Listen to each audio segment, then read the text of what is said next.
Hello and welcome. As is customary, before we get started, let's check the audio. Because, of course, I had to change my microphone because I can't keep anything the same between streams. I'm stalling till my stream catches up over here. So let's hear how our audio sounds. Oh, it sounds awesome. The Rode NT1 Signature Series, one of my favorite microphones ever. Because, well, it's a great sounding microphone. It's an awesome condenser microphone. And they come in cool colors, including blue. So thank you, everyone, for being here. Super appreciate it. We've got Jonathan Romes. We've got Colin.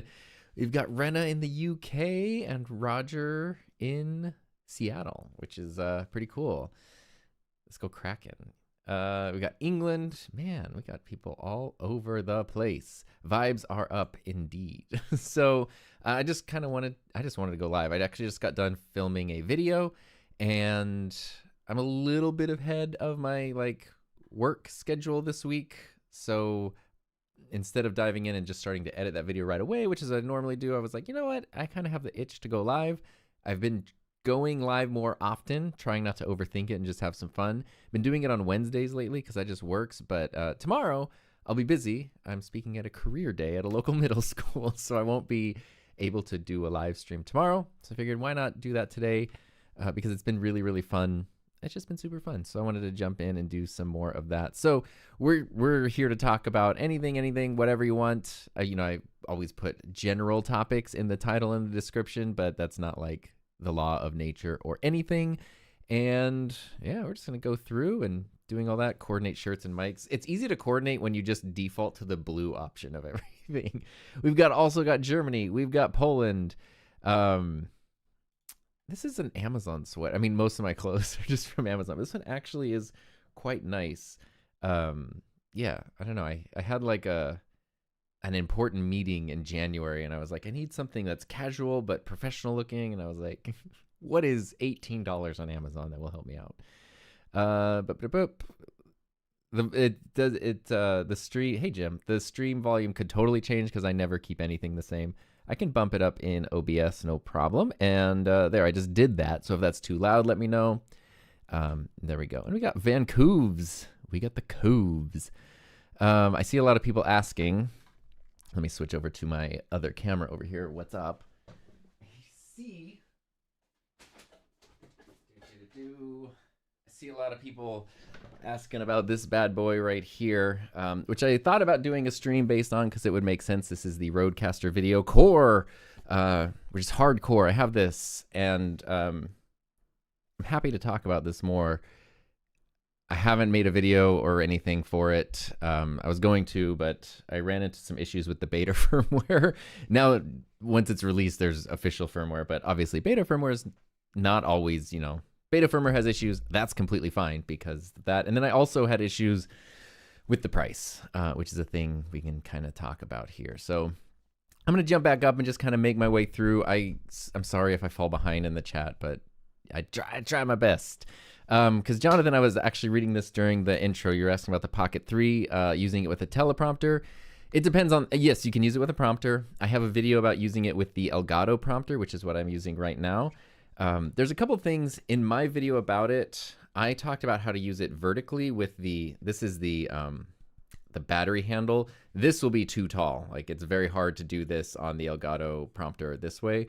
There is a way to kind of flip things around on the Elgato prompter with the little stubby thing that comes with this. It's kind of a grip that has a 1/4-20.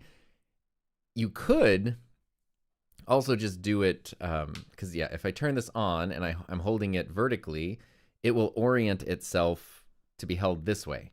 And so you could find a way to do that. The problem is currently you don't have any 1/4-20 mounts. You don't have a way to securely mount it this way. So you're kind of stuck with the longer, more awkward form factor. It's not awkward for using it, but it's awkward for a prompter. And yeah, so I have a video about how to do that. Obviously, there's probably accessories or things you can make yourself, design and 3D print to use that horizontally with a prompter. But yeah, that's kind of my thing right there. The Pocket 3, though, is just such fantastic. Rodecaster Video Core, yes, I have a feeling we'll be talking about that a lot, which is totally fine. Roger, were you the one that had the cool Ecamm Live setup where you all got the bits in a desktop using a picture or something like that? that sounds, I'm not 100% sure which thing you're referencing. If it's weird and unnecessary, it's probably something I would do. Hello to the Netherlands. Hello to London in the UK. What's up, Pete? What's up, Dark AYSTG? The Meekins. We got Australia. Yeah, people all over the world. Are you going to do a tour, like a studio tour? I haven't done one in a while. I used to do like YouTube studio tours every year to just kind of show what changed. But I have things dialed in pretty well that, like, the last one I did was 2 years ago. And in 2025, nothing really changed, so I didn't do one. But now I feel like actually enough stuff has changed and has been refined that it might be worth updating again. Can you review, oh, I jumped way ahead. Can you review the new Boya cast mics? I haven't, oh, Boya, I haven't seen those. I do have the Maono PW200. It's like the wireless dynamic mics. I have those there that I'm excited to play with, but I've actually never used any Boya mics. Happy Tuesday, what's up, Ernesto? And CP Carpentry. I'm a builder, carpenter, understand drawing with Google SketchUp, but is there many ways? Oh, see, I'm so glad you asked this, actually, because a video I'm working on is literally asking for input about what software to use for 3D design. I've only ever used Tinkercad. Yeah, Tinkercad, that's it. And I really like it. Tinkercad's simple, it's browser-based. It kind of is at my level. I know you can do more advanced things with it, but I do kind of feel like, especially if I want to do more like mechanical, practical type prints, maybe the types of things that you're interested in as like a builder carpenter, I feel like I might need to move beyond Tinkercad. So I'm leaning towards Fusion. I have it downloaded, and I've been like trying to go through a tutorial, and like I can't get it to work right. So anyway, I'm working on a video sort of explaining this problem and asking what people think would be helpful. So currently, I don't know, open to suggestions, but I'm letting you know that because when you see that video pop up, it should be out this Saturday, if not before. But when you see that video pop up, maybe going through the comments and seeing what people say will also be helpful to you, same way as me. I was also looking at, was it Plasticity is a good one. That's not free, but it's a one-time fee. And then there are, and there's a ton of different like CAD and design softwares and stuff. Mark Donnery is going to NAB for the first time. Ah, man, I'm not going to NAB this year, and I'm bummed. Any meetups that you recommend? I don't know of any specific meetups, but definitely like look at the sessions they offer beforehand if you're getting that pass, and see if something stands out so you can schedule accordingly. The thing I would say, the show floor is so huge, and to me that's the main attraction of NAB is the show floor. So give however much time you think you're going to need on the show floor, just give yourself more because it's so massive. And I think last year the convention center was under so much construction. I think I think it's either done or mostly done. So there should even be kind of more this year. And it's not really a meetup, but like giving yourself time to really just browse. And what's fun about that is that's potentially where you could have inadvertent meetups, right? You talk to people from the different companies, you talk to people, just other attendees at the booths and stuff, and that's where you can kind of meet cool people, and you kind of never know, who you're going to run into. So it's not like official meetups or anything, but just allowing yourself time to explore the convention and then be open to, whatever like serendipitous encounters you might have is really, really fun. What's up? I appreciate the kind words. Thank you so much. Let's talk real quick about drones. All right, Freddie. I know that you want to become a licensed pilot. How do you feel about drones and FPV? Kind of related. I mean, my very first video on this channel is how to get your Part 107 drone license. So I am a licensed drone pilot, and I'm also a licensed student pilot, general aviation pilot, although I haven't taken any lessons in a couple of years now. So, I mean, I love drones. It's funny, I actually just had to renew my 107 recently, and it's so different. When I got it at the first time, you had to like go to testing centers and do all this, like, it was very much like taking a real pilot's part of taking a real pilot's assessment. And now it's like you take a free course online and answer a couple questions and you're good to go for 2 years. So they've relaxed things a lot. But what I really liked about getting my drone license originally back in 2017, it's so funny. It's so little of it is actually about flying drones. Most of it is recognition that you are flying a drone in airspace where other aircraft that already have pre-existing patterns and routines and regulations and procedures are also existing. And so it's kind of learning how to do that safely and to recognize that and respect that and to just remember that you're putting a thing up in the sky and gravity is a thing. And so anytime you're doing that, there's stuff to look out for. It doesn't even matter, how small the drone is or not. So, I mean, I think that actually the drone regulations are pretty decent in terms of like range, altitude that you're limited to, distances that you can be around airports. What I really love, there's an app, man, it's been a minute since I used it. What is it called? I like re-downloaded it just the other day, and I swear I can never remember what it's called. Oh, here, this is it. What the heck app is this? Share the app.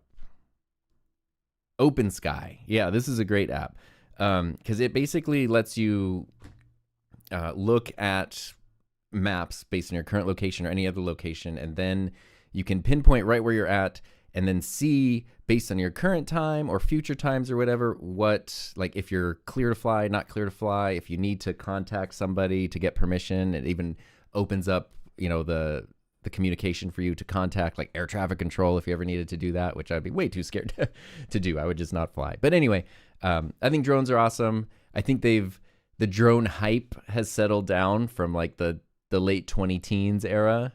And now I feel like they have settled into very useful tools that, that have a clear purpose and use. And I don't know, I think they're very, very cool. And it's important people be safe on that. Hungary is here. I just ate lunch, so I'm not very hungry right now. I'm sure you've never heard jokes like that before. Are you filming with the A7 IV now? Right now I'm doing the EOS R. When I'm at this desk setup, 95% of the time it's going to be my Canon EOS R. But I've just finished filming a video with the A7 V. And I just love that camera so much. It's really good. It's really, really fun. All right. Oh yeah. So we're gonna talk about the Rodecaster Video Core. I'm gonna go through and get caught up with questions because I think we're gonna talk about that for a while. Love the color of the guitar. Yeah, these are both Fender basses. This one is the Mark Hoppus signature Jaguar bass, and it is in I think they called it surf. Is it surf? No, it's not surf green. Is it Daphne blue, Sonic blue? I can't remember. It's a very cool color. And then this is an American Professional Precision bass in Miami blue, which is a gorgeous color. Amarillo, Texas in the house. Let's go. All right, Jonathan. Yeah, I hope that helped. San Francisco and the Bermuda. Don't get lost in that triangle. Do you think Rode will bring out a Call Me for video? I was just talking about this. No, because, Aaron and I were talking about this when I was on Aaron Parecki's live stream a couple weeks ago. Call Me is based on existing technology from an existing company. So that's where you can have a Rodecaster, an audio Rodecaster. You can bring somebody in as a guest via audio. It's super easy. It works great. But that was existing technology for audio only. For video, it would be like a totally different infrastructure. So either Rode, I feel like, the two biggest features they're currently being asked about are the ability to pop up comments and the ability to bring in guests, because those are things that are super common to need, and that other platforms and other devices can use, and the Rodecaster Video currently can't do. So I have a feeling those must be on the way. For remote guests for video, Rode would either have to build their own platform from scratch, which is probably what they would ultimately prefer to do, because I know they like making their own stuff from scratch, but I don't know if it's feasible. So it would then probably more rely on them doing what they did with Call Me and partnering with somebody else or licensing technology from somewhere else to bring in that functionality, which has not happened yet, as far as I know. Hello from Kentucky. I've got family in Kentucky. Hey, Tom, just to let you know, starting production on my first short film in 3 weeks. Awesome. We're using 90% equipment recommendations made by you. Thank you for the guidance. Okay, if things go well, you're welcome. If they don't go well, it's not my fault. I'm sure it's going to be great.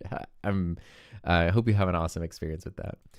Regarding Ecamm, it was different. Shows everything up on the desktop. It was its own space with the desktop. Yeah, Ecamm has a thing called live demo mode.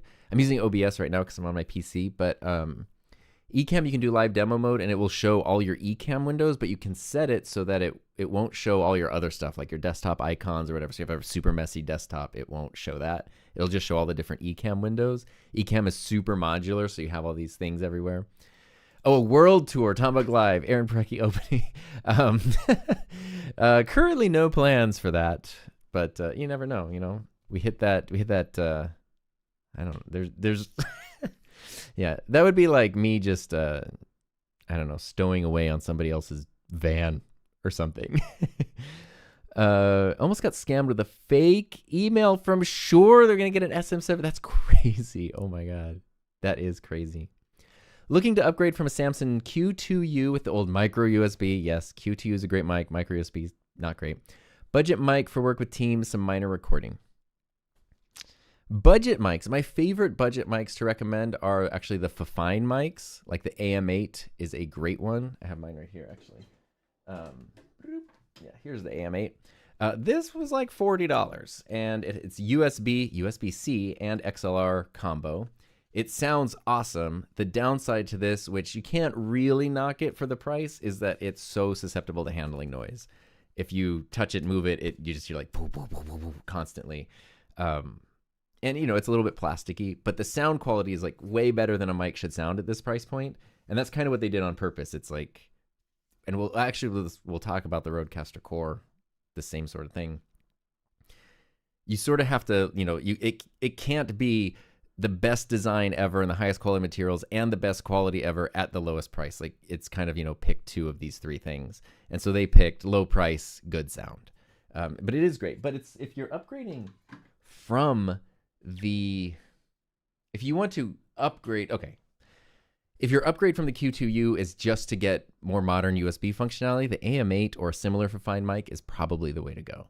If you want to upgrade in terms of like you're ready to step up to like a higher end mic overall, then it does depend on, well, I guess if you're using USB, you would need a USB microphone. The Sennheiser Profile is a really good one. That's about $100, maybe a little bit more.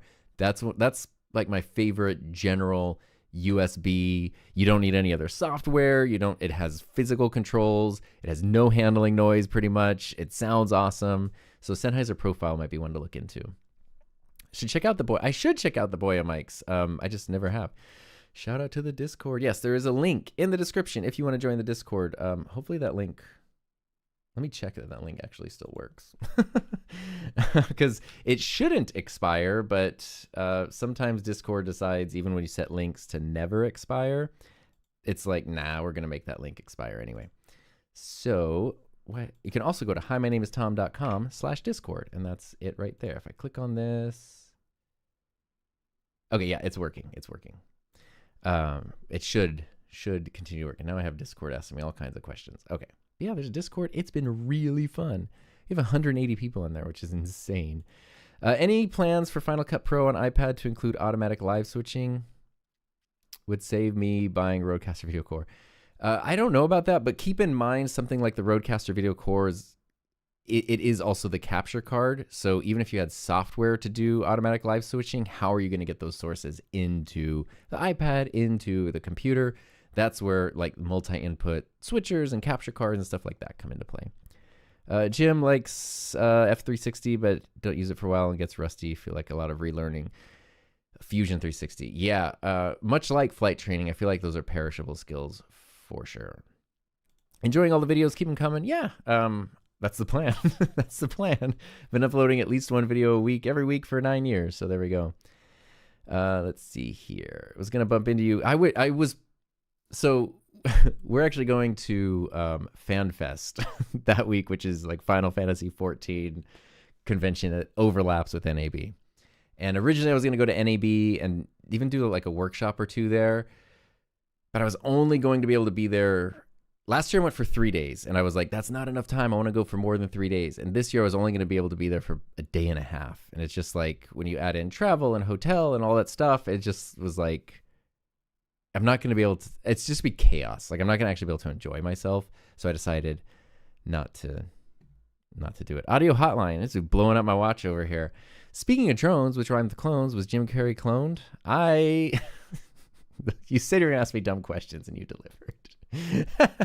Morning drive coffee break. Are you using Ecamm at the moment? This is OBS, but just like I mentioned last time, I'm actually using, speaking of Aaron Parecki, I'm using his live stream chat overlay. It's an extension for Chrome that works awesome.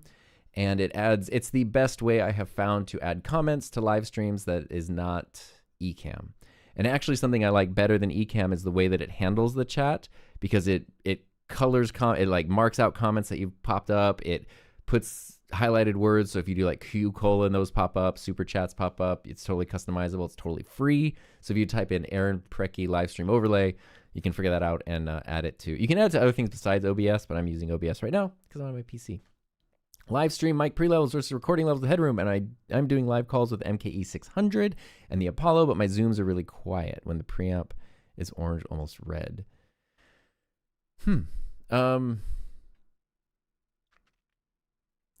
That's interesting. If you're going straight into, so the two things that come into mind are your computers. I have a video, I forget what the title is of it, but it's like my mic is on and I still can't hear anything or something. And it basically is like, sometimes your mic has its own gain settings, then your interface has it, then your computer has input settings, and then your application has input settings.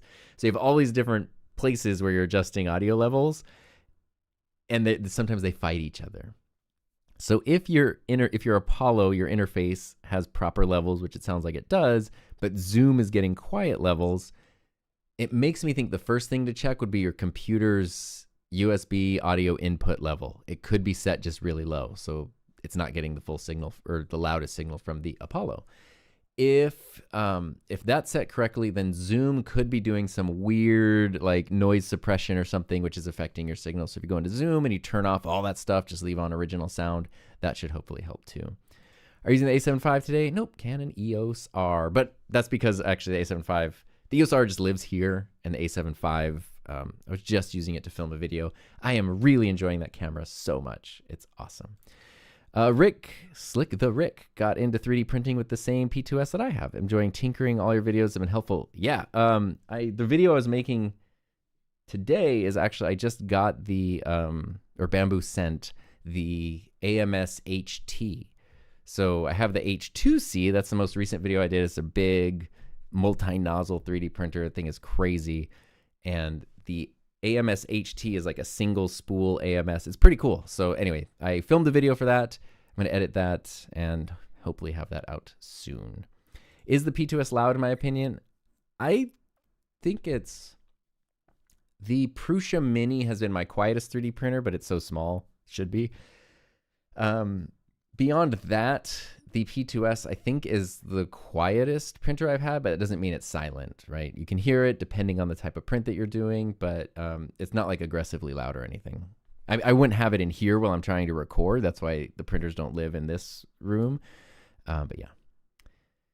Tiffany Blue. You got expensive tastes in there.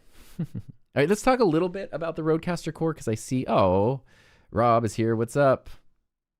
Membership, 58 months. That's insane. That's so much time.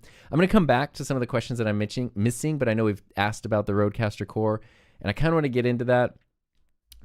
Boom. Because this is, let me see, what do we have?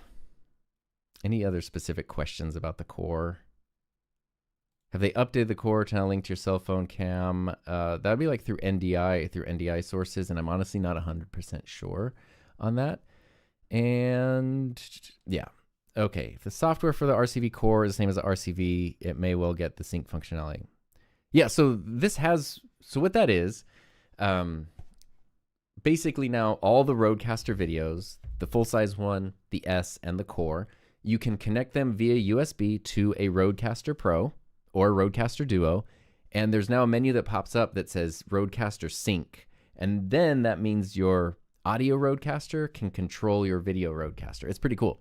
So you can assign like audio sources from the video Rodecaster, whichever one you're using, to channels and faders on your audio Rodecaster. You can use the smart pads as, control pads for the video, and that's kind of the point of the Core, if you notice this, it has all of the same, trying to get the camera focus, it has all of the same inputs as the Rodecaster Video S, which is just slightly more limited than the full-size Rodecaster Video. So we have one HDMI out, 3 HDMI in, 2 XLR combo jack inputs. So this actually then adds 2 XLR inputs to any Rodecaster that it's connected to.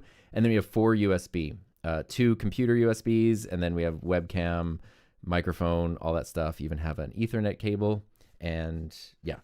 And then on the front, you do have a headphone monitoring knob.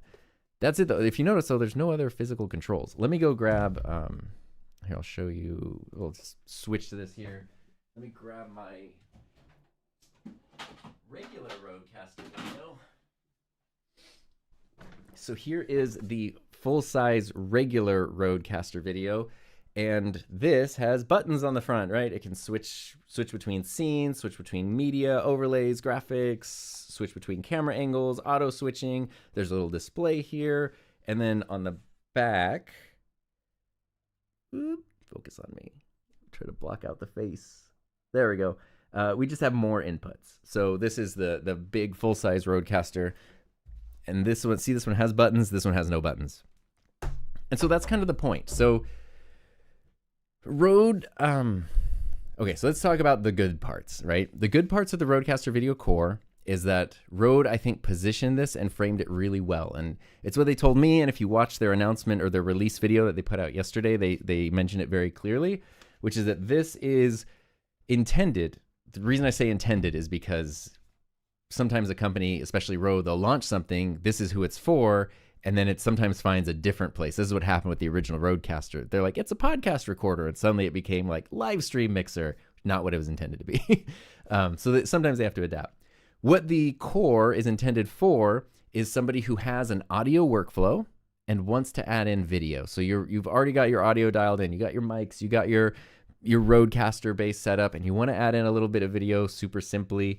This is basically a way to do that. And the reason this has no physical controls on it is because, I mean, you could have it next to, you could always just have it next to your Rodecaster, but you could have this just mounted under your desk, plugged in, and basically never touch it again, and just have it running into your audio Rodecaster. And now you have more audio options, you have some more USB options, you have, 3 HDMI inputs that you can switch between. So you add a lot of versatility in there. And the reason that doesn't have buttons is because you can use the Rodecaster app to control it and build scenes and do all that, or you can just use your audio Rodecaster to do physical controls. And I love that because even though the regular Rodecaster videos do have buttons, they don't have faders. And so let me see if I can show you what I'm talking about. If you're like, what the heck is this guy even talking about? If I scroll down here, oh, it looks like it's censored. Let me see if I can pull here's my Rodecaster Duo. This is what I'm using for my audio right now. This has physical faders, right? So you can adjust the audio this way, and the Rodecaster videos don't have those. And it's something that almost felt like kind of missing. And so now you're able to use these to control one of the audio from one of these, which is very cool. And when you connect it and do the sync thing, then you can use these smart pads to switch between the camera angles, switch between the scenes, do all that kind of stuff. So these then kind of become the buttons that are on the full regular Rodecaster versions and stuff. So I think that's really cool. It adds a lot of versatility, and it's kind of hard to argue. Like, that's an awesome product, right? It might not be for everybody. It might not be the right choice for everybody, but for that person who has a pretty established audio workflow and they want to add in some video, it makes a lot of sense. Where the problem lies, and I feel so bad because this is not Rode's fault. They're in the same frustrating position that most of us are in, is the price. This was announced at CES in January, and they said they didn't announce the price. And I don't know what the original price was supposed to be, but they said it was going to be less than the Rodecaster Video S. So let me think. The retail price of the Rodecaster Video, the big one, is $1,200. So for everything that it can do, it's really more than a video switcher. That's a decent price. These are all 1080. They're not 4K switchers, but $1,200 for everything it can do, plus the audio, because it basically has a Rodecaster Duo built inside. It's pretty good. Rode then released a simplified version, Had 3 inputs, a few less features, but almost every bit as capable as the full-size version. That's the Rodecaster Video S, and that had a retail price of, was it $500, $499? Yeah, it's $500. And so at CES, they're like, here's the Rodecaster Video Core. It has all the same inputs as the Rodecaster Video S, but no physical controls, and it's going to be priced less. I don't know what the original price was supposed to be, but to me that sounded somewhere like $349, maybe upwards of $400, but at $349, $350, the capabilities that this gives you is insane. And it was just like, gosh, you guys are going to dominate with that. Well, if you've been paying attention to the price of computer parts, processors and memory and components and all that kind of stuff, chips and things, they've been going up like exponentially over the past few months. And one of the things you need when you do a high-end or a very complex video switcher is you need chips, you need processors, you need memory, you need all that kind of stuff. And so a couple weeks ago, the Rodecaster Video S suddenly jumped in price from $500 to $800. And it's like, ooh, that's, it's not a bad deal, but it's not the amazing deal that $500 was. And now the Rodecaster Video Core was announced that its launch price is now $600. So it costs $100 more than the S originally cost, not less. And to me, it's very hard to justify that price. If all things are being equal and everything is increasing in price, it is what it is. But something I noticed, okay, when I took the Rodecaster Video, the original one, out of the box, this is $1,200, the build quality on this and the materials used on this are very high end. Like, this thing feels so good. And it has like this crazy metal heat sink on the bottom. It really feels like a piece of quality equipment, feels like a piece of pro equipment. When you get something like this and you spend your $1,200 on it, you take it out of the box, it's going to feel like you bought something premium. The Rodecaster Video Core, this is where like the Fifine AM8, it kind of feels like the Fifine AM8. It's very plasticky. It's kind of lightweight. Even this knob, I don't know if you can hear this. Like, it's, I don't know. Listen to the way this knob sounds. It kind of sounds hollow and plasticky versus these. I don't know if that comes across, but the build quality, way lower on this. But it's the same thing with the Fifine AM8. If this were $350 or whatever their original price was supposed to be, the build quality is not that great. So you're going to take it out of the box and you're like, oh, it's like kind of plasticky.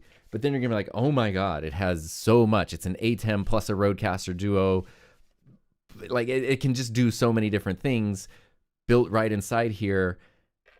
100% worth that price. Like, such an easy thing to recommend. And that's what Rode intended for it to be. And that's where it would just, like, people would love it and it would dominate. I still think people are going to love it, but $600, that's to me, I wouldn't spend $600 on it. And that's why I have a hard time, like, I don't know. It's cool. And I want to explain how it works and I want to contextualize it because I love doing that kind of stuff. But it's like, at that price, it makes more sense to just get the Rodecaster Video S because you get better build quality and then you get the physical buttons and like, yeah. So the original, and that sucks. Like, it's not really even a knock on this because its context changed in a way that's like, they didn't plan on it. So it's not a knock. I'm actually like empathizing with Rode, but there's also just the reality of, if you're going to spend $600 on something, like, I don't know that I just, yeah, I don't know. That's just me, but I could be wrong. So I'm kind of waiting to see how people react to it, to kind of see, like, am I off the mark with this type of thinking? Am I not off the mark with it? I don't know, that kind of stuff. So there we go. Yeah. Rena, see, you picked up the RCVS for 400 pounds. That must've been when it was on sale. And currently I've seen, the full-size Rodecaster Video, for some reason, has been on sale for $850 at some place lately. which is only like $50 more than the S is now. So if you can get this for $850, that is a steal. The S for $800 is fine. I think it's okay. The S for $500, its original price was like the steal of the century. And it just sucks because it's like, I know for a fact after talking to people from Rode, they're not like, it wasn't like we could just milk more money out of our customers. Rode genuinely doesn't do that. And even this, like a thing that's so cool about this is it adds functionality to existing products. Like if you want the Rodecaster Video, but you're like, it's kind of overlapping. Like I already have a Rodecaster Pro and I don't want to overlap functionality and buy the same device twice kind of. This gives video functionality to existing audio. Like it's very cool if they're doing that. You could have bought an audio only device 4 years ago and now you have something that adds more functionality to it. And that was originally intended to be at a really good price. And it just sucks that it just sucks. What we desperately need is a 4K ATEM. The YOLObox Extreme is currently the only option.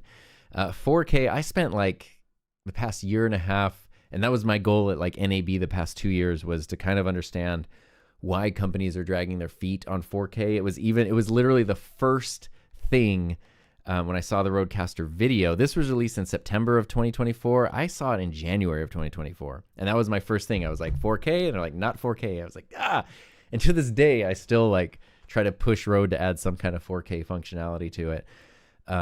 The thing is, it is a really exponential curve for complexity, for, I don't know what you would want to call it, bandwidth, processing power. It's adding 4K is way more complicated than just like, it's a little more than 1080, or just like enable the feature. I think Rode is capable of doing it. And I wish they would maybe be a little more aggressive or adventurous about doing it, because I think that they could add some level of optional 4K capabilities to the Rodecaster Video lineup, which if they did, and this was $600, it had some 4K functionality, maybe not fully 4K, but some kind of limited thing, then its value totally changes. And now that $600 price tag, actually $600 for a good audio interface with 4K multi-switching, now it's a really good deal. So yeah. What are the latest ATEM prices? They went up a little bit. We can check, actually. Oh, look, it's my website. Amazing. ATEM Mini, was it the Pro is like the baseline one? Let's just go straight to Blackmagic. Because this is sort of funny. Blackmagic did a thing recently where they said they... where can I find the price on these? Well, they said they were going to lower their prices or keep their prices the same. So the Pro used to be $300 and now it's $325. So their prices increased a little bit, $25, pretty manageable. But Blackmagic said they're going to keep their stuff low. The ATEMs are not nearly as advanced as the Rodecaster Videos are. So in terms of the components and the needs, it's not as intense. But they're also an Australian company. So sometimes I've heard people say like, oh, well, there's weird, shipping, tariffs, whatever.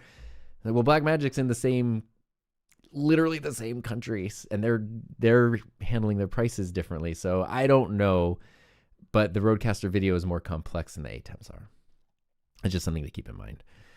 I'm going to jump back up and kind of come down through the chat just to sort of keep things organized here. Let's see. How do you switch lenses as fast and safe as possible? Oh, let's see here. I'm going to save this. I'm going to go through Rodecaster comments so we kind of stay on topic, and then I'll go back through the other things. Okay, Den says we have the Rode ecosystem, Videocaster. Oh, I'm on the wrong thing. We have the Rode ecosystem, Videocaster, Pod Mics, Rodecaster One. My question, would this be perfect for our planned podcast studio? Yeah. Any suggestion for mics? I mean, I guess it would just be like, what are the Pod Mics not giving you that you would want? And then that kind of dictates where you would go from there, I think. RCV seems to be getting EDL file as well as H.265. Yes, they're doing some really cool updates there, which is pretty cool. Can you connect the core to another for extension, one core to another? I don't know, actually. I don't think so because the way the sync software works. But what is very cool, that I don't know if that was really added, because it does, in terms of audio processing capability and the preamps that are inside of here, it's the same as a Rodecaster Duo, which is cool. So it does have two XLR inputs that are also then tied to the incredibly good preamps and processing power of the Rodecaster Duo, which is what I'm running my mic into right now. The Rodecaster Duo has two inputs, so you add the core to it, and now you have four XLR inputs. If you're using the full Rodecaster Pro that has four XLRs and you add this, now you have six XLR inputs. So it's actually a very effective way to do something that people have wanted to do for a very long time with the Rodecasters, which is add more XLR inputs, which is pretty cool. You should connect a PS5 to it. I should, actually, because the Streamer X is very picky about that, but that's because it does have some 4K situations. USA suffering from tariffs-itis. Yeah, there's a lot of weird things happening, and that could play into pricing because I don't even understand how everything works. But from what Rode has told me, it has to do with the component. And if you want, like, it's crazy. I bought an SSD last year, like a 2 terabyte SSD for like $120. And I looked it up the other day and it was like $600. I bought, I got this PC last year and I was like, oh, I can upgrade the RAM and do all that kind of stuff. And it's like, absolutely not. I'm not upgrading anything in that because everything is insane. Like, it is crazy, the exponential price increases on computer stuff. Paul's here. What's up, Paul? Yeah, so the thing with 4K, and Rode has been, I'm happy to dive into how I understand the complexities of that, but the thing I've talked about on other streams, and I've mentioned to them directly, is, okay, so with the Rodecaster video, the original Rodecaster video, what Rode did with this wasn't the first time they did video. The Streamer X was the first time they did video. It's kind of a little experimental product. But it is 4K capable. It's only a single input. It's just a capture card. It's not doing anything else. This was kind of their first multi-cam, multi-video production thing. And for them, the absolute priority was reliability, was making sure that it does everything it's supposed to do and does it reliably across all different workflows. Because, some people are only using a couple things. You have two cameras plugged in, you're switching between them. That's a way less intense workflow than someone who has all four HDMIs going, plus USB sources, plus all these audio sources, and then scenes and overlays and graphics and all that stuff. So whatever degree you're using it to, it needs to be reliable and functional. Because they kind of knew, like, we only have one shot to make a first impression, and if we release a video product that fails, that's it, we're done. And their plan was obviously to expand the Rodecaster lineup, which they've since done. They have the Rodecaster Video S and now the Core. So there's three of them.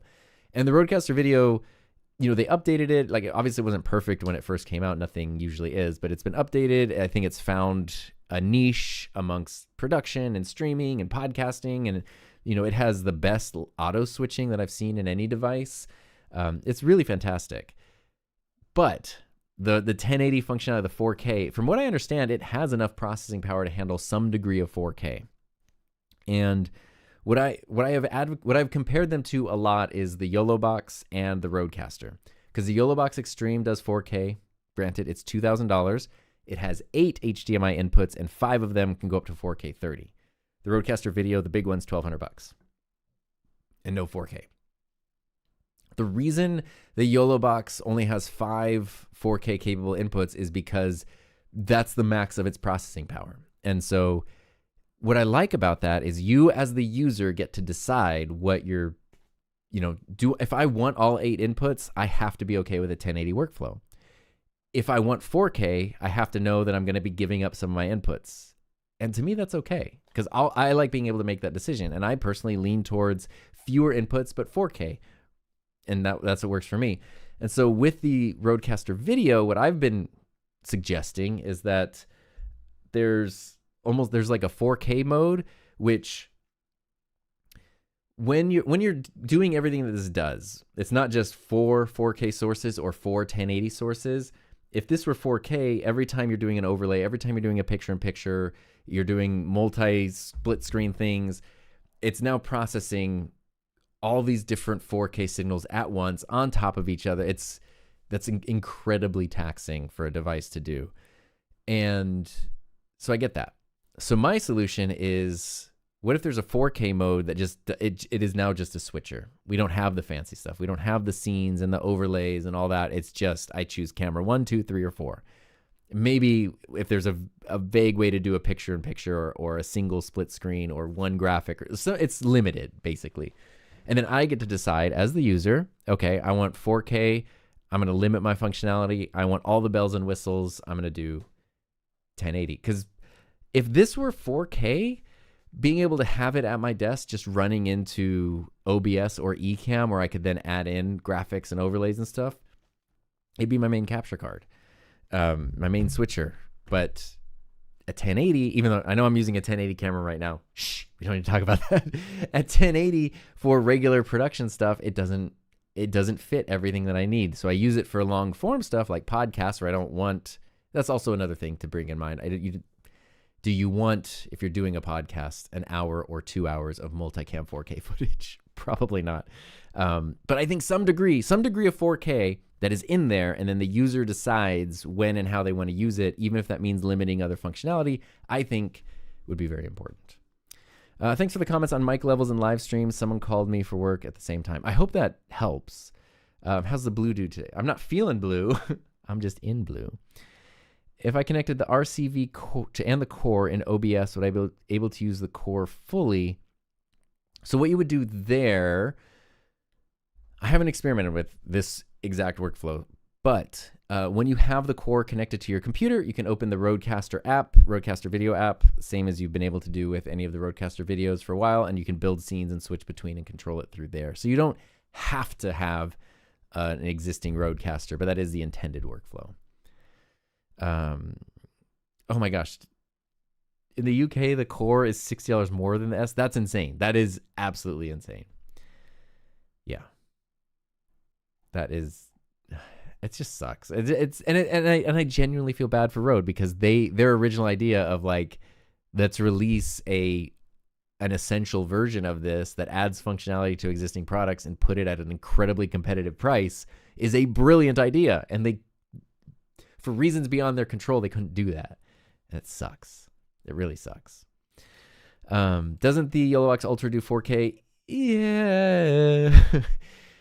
YOLO kind of backed themselves into a corner with this one because it kind of does. Like one input can be 4K, but it gets really limited as soon as you're adding in more inputs, putting graphics, you kind of get bumped down to... Essentially, if you want it to be a single input 4K capture card, yes, you can do that with the Ultra. But as soon as you do anything else, it kind of bumps down to 1080. But at least, and at the time, the Ultra being a number of years old at this point, that was the most it could do. So they gave you as much functionality as they could put in at the time. But the Extreme is the only reliable, actual multi 4K switcher that I'm aware of right now. And you have those 5 inputs that can be 4K, and you can do all the graphics, all the split screen, all the whatevers. Like you can use the full functionality of the Extreme with it, which is pretty crazy. So yeah, 4K stream is just not needed for corporate use. See, that's the thing, and that is where things like ATEMs and Rodecasters live. Is a lot of corporate stuff, a lot of events, and there's literally, it's not even that there's no need, as I'm sure you know, there's not even like the capability. A lot of those things, like even if you could generate 4K recordings or output 4K signals, they don't even have a way to stream it or broadcast it or project it or whatever. So it's like there is literally no need for it. And 4K adds, it's kind of like if you have an audio only workflow and you add video adds so much complexity to your workflow. If you have a 1080 workflow and you add 4K adds so much complexity to your workflow. So if you don't even need it, why pay for the price? Why pay for the infrastructure? There's like 1,000% a place for 1080 switchers still today. It's mainly like, and honestly, I don't even know that people like me are the core. Well, okay, maybe it's changed. I would say are the core audience of the Rodecaster video, but with the core, it is kind of geared more towards people like me, you know. And I am somebody, based on what I do, that does want 4K and does want higher picture quality and does have the capability to publish in that and share content in that. the other mixers are for, maybe that's just not the intention, but it's funny because the core kind of is for that I don't know. It's also just sort of a thing. So here's another good example actually. Let's oh wait, I have presets. Boop. What? Oh, hey, there's my PC. I figured we might be talking about computers. That's not the preset I meant. I meant to get this preset because I was gonna go grab something real quick. And I don't know, I'm a visual person, so I like show and tell. Here we go. Speaking of Sennheiser, we talked about Sennheiser a little bit ago. This, where is it? There we go. This is the Sennheiser Profile wireless system. So this is a Sennheiser's 2.4 gigahertz system, which is sweet because check it out. You can go ka-ching, ka-ching, and then your wireless mics pop out. They also snap in. You can go ching, and then your receiver pops out, or you can leave them all in here and use this as a handheld mic or even positioned as a USB mic. It's very cool. It's a very cool like setup that they've put together here. The reason I'm bringing this up is this came out, when this came out? A year ago? A little over a year ago? And obviously 2.4 gigahertz wireless systems were pretty well established at that point. But what this offered some cool new functionality, and it offered Sennheiser sound quality, which is very good, and it has built-in 32-bit float record. Or no, as built-in recording, it did not have 32-bit float. And it was funny because I actually kind of talked to some people at NAB about why it didn't have 32-bit float. And honestly, the answer from an engineer's perspective was like, people think they need 32-bit float. They don't need 32-bit float. Like the 24-bit high quality stuff, like you have the way it adjusts the gain levels, the way it processes things, like you don't need 32-bit float. You're going to be fine. But in a world where everything is now becoming 32-bit float, that was the thing. Every review, every mention of this was like, it's great. No 32-bit float, no 32-bit float.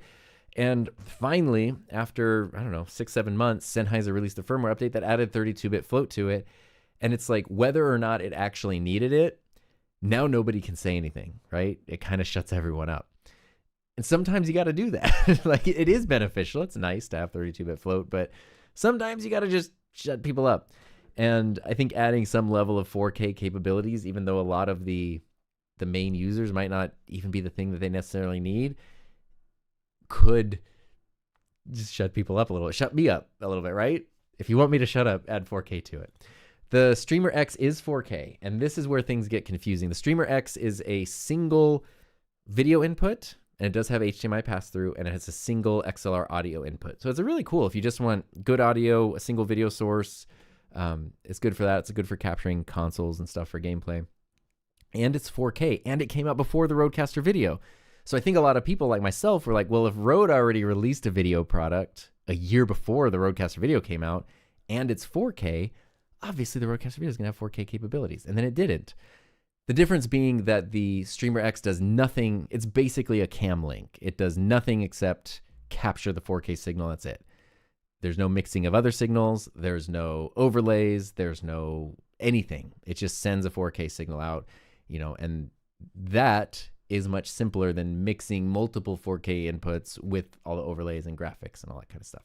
Does the RCV have streaming capabilities by itself? It does. If you ever check out Aaron Parecki's channel, he does that a lot. Actually, we did it. I was a guest on his stream a couple weeks ago doing just that, which is very, very cool. Pete saying the hardware can't support it. I've heard that it can, but it just doesn't right now. But I don't know. So there we go. I wonder if Blackmagic is like usually one of the title, if not the title sponsored NAB. So it's often where they release their big announcements for the year. So I would expect to see something from them. It would be crazy if they announce new ATEMs that are not have some level of 4K, because the ATEM lineup is pretty refined for what it is at this point. I don't know what you would change except for that. Started the stream 10 minutes late. Tombuck 2X. Oh no.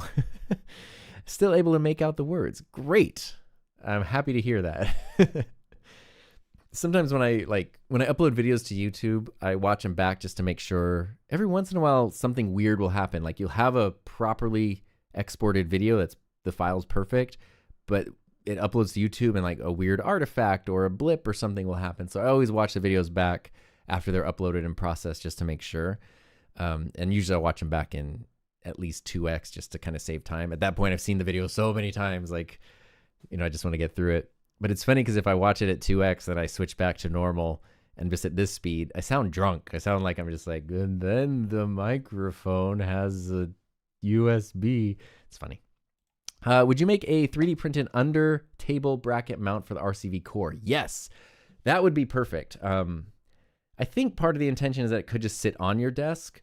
But if you have a setup that doesn't change a lot, and since this has no physical controls, there's no reason that it needs to take up space on your desk. So mounting it below your desk, you could do just simple brackets, like a bracket on each side, and you're good to go. Or you could do a full-on like under bracket that really holds it firmly in place. Maybe as my Fusion skills or whatever design app I use work, maybe I'll be able to do that. Yo, what's up, JFK Productions? How do you handle the feeling of being overwhelmed by all the things to print out there? In my mind, when my printer is sitting there not printing, it feels like it's wasting space. Neither of my printers are printing at the moment, and I feel that exact feeling. Like, and the reason they're not printing is because I was going to do the stream, and I was like, oh, I should start some prints before I stream, just so they can make progress while I'm doing this. And I was like, I know it's going to take too much time to figure it out. So there's the cool thing about 3D printing.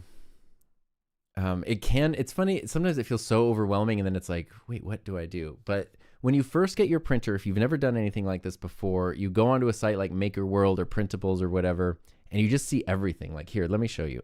If we go to makerworld.com and you just start browsing through the different models, let's go to all models, and there's all the trending stuff, and it's like you might find stuff that's useful. Like here's a laptop stand. That's a very useful thing. It looks like it's foldable, so that means you could put it in your bag, take your laptop out at a coffee shop or whatever. And then of course there's doodads, there's miniatures and models and figurines and all that kind of stuff, which becomes super fun. There's all the test prints, there's all the stuff you can print to upgrade your printer. And all of this stuff is really, really cool. And it's crazy because like there are problems to solve. Like here, let's actually go back to that. I wonder if my thing will pop up. Govee light clip.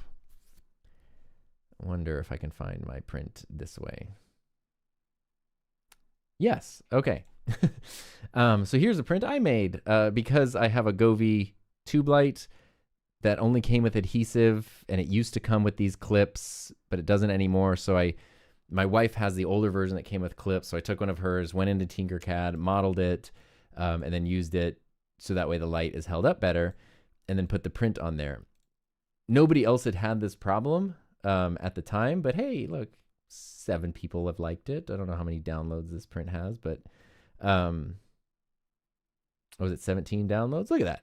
So there's so many stuff when it comes to existing 3D prints where it's like if you have an idea or you have a problem, somebody else has probably already encountered that and has maybe found a solution for it. And so you can just like take all that stuff.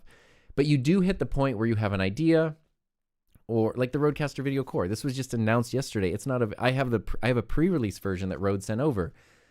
So in theory, there's not going to be, I might be able to find like a laptop bracket or a desk mount for something else that fits this, but there's not going to be anything on these websites that's already designed for this. But I might want to mount this under my desk. So that's where you then hit the point where you're like, I want to design my own thing. I want to make something.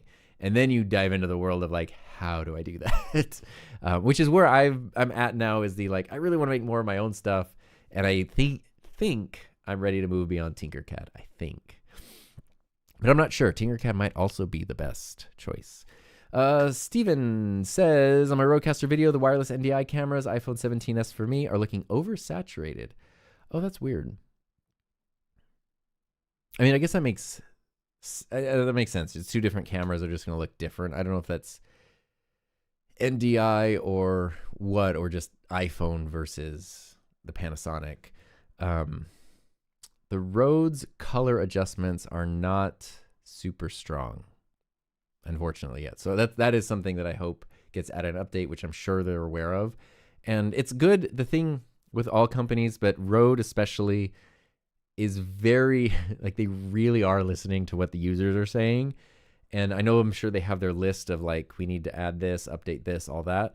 But the more they hear about certain things, I think that changes the priority level. And so things like that, like more robust color adjustments for the Rodecaster video lineup, I think would be a really huge addition, a really important addition. And I don't know if there's an easy way to fix that within the software right now. So if I mention that's something I want, if you say that's something you want, other people say it's something you want, and they hear that a lot, maybe it gets bumped up in their priority list. My Nintendo Switch 2 worked well direct into the RCVS. That's cool. With the Streamer X, the weird thing with that is, and there's more inputs, outputs on the Rodecaster video lineup. The Streamer X has an HDMI pass-through. When you're connecting a console, as I'm sure you know, you don't want any lag or latency. So if you run it into like OBS and you're trying to play on OBS, there's going to be slight lag and stuff. And that does not work for a lot of games. So you want HDMI pass-through so that way you can connect it to a monitor or a TV or whatever, and you're playing it's as if you're the native console experience. So the signal goes into the device, the capture card, Streamer X or whatever else. Then it's getting sent to your streaming software, but you also get a clean signal. It's just passing through to your monitor with no latency. And that's huge. And the Streamer X does that. But the Streamer X, the thing that the HDMI pass-through is connected to has to be the same resolution as the console. The problem with this was we were trying to use it in my wife's office where she had a 1440 monitor and a PS5. And the whole thing, we were redoing her studio so she could stream and record in 4K. And we're like, perfect. PS5 is 4K, Streamer X is 4K, boop, boop, connect those and do the HDMI pass-through. Didn't work because her monitor is not 4K. So if we bump the PS5 down to 1080, then it worked because everything's 1080. But yeah, your HDMI pass-through destination has to match resolution with the source, which is kind of frustrating. It's like, well, we're not going to buy a 4K monitor. So we ended up buying the Elgato capture thingy and use that instead. JFK's out of the PC market till 29 or 30. Yeah, like I really want to do more like PC building and stuff, but unless I win the lottery or something changes, it's going to be a while before prices are where they're at. And meanwhile, Apple's out here like, here's a $600 MacBook Neo. I don't know. Passionate Pragmatist says, I just got the YellowCam S3. Wait a minute, I lost the question. And it connected to my CalDigi dock, and the Composer software would never connect with the camera. It depends. I don't. My wife actually does have the CalDigit. Make sure that you're using the USB cable that came with the S3 because you want to make sure you're using high-speed USB. And obviously, the one that comes with it's compatible. But the different ports on the CalDigit, I don't know if those are fast enough to support the camera. So you try all the different ports, see if it works. If none of those do, you might have to do a direct computer connection. Personally, I try whenever I'm doing cameras to connect those directly to the computer and not through a hub, just for that exact reason. So but it depends on your computer, on your hub, all that kind of different stuff. The CalDigit's really powerful, so I'm kind of surprised it wouldn't run the S3, which is not like a super intense webcam. But yeah. Random question, favorite TV of 2025. I don't know a ton about TVs. Ours are actually like mostly quite old, except last Christmas of 2024, my wife's family gave us a 65-inch Samsung OLED TV that is literally like, I can't, it's like paper thin. Here, this is a 3D printed cell phone stand. Literally the TV is like this narrow and it's 65 inches and it's OLED. And I didn't know the difference between like OLED or whatever. I didn't care. Our previous TV was from 2015 or whatever. Like, it's fine. It looks great. And then connected the OLED and I was like, oh yeah, that's why people are into this. It looks so good. It's also a 4K TV versus our 1080 TV. Like I completely noticed the difference. So I don't know. Sony TVs have always been fantastic, but ours is a Samsung and it was given to us. So I can't. That's all I can speak to. And then the other stuff, like I have in here, my wife has one in her office as well. Let me see if I can tilt this up. In here, whoop, I have a TV. This this has to only be 1080. I don't know. This is a Hisense TV from Walmart that was what is this? It was $118, I think. But I use it as a monitor sometimes, and then I also just have it on as a TV because it's crazy. Like it has like a Roku TV built into it, and it's super usable. So like streaming YouTube stuff, watching hockey games, like it's kind of on all the time is $115. So like that's where, yeah, I have a $115 Walmart TV and then this baller TV that our family gave us. So there we go. Any news on P2S supporting AMS Pro 2 drying while printing a separate power supply? I don't know. I honestly was under the assumption, and I guess I'm wrong, I thought if you had the AMS on a separate power supply, it would. But I'm guessing, based on what you're saying, even if it's connected to a separate power supply, it can't do it while printing. So I don't know. That's interesting. I'm not running separate power supplies into either of my AMS2 or any three of my AMS2 Pros, so I can't say for sure. JFK looking to get 2 CalDigit TS4s for my M1 Max MacBook Pro 14. That's right, same computer.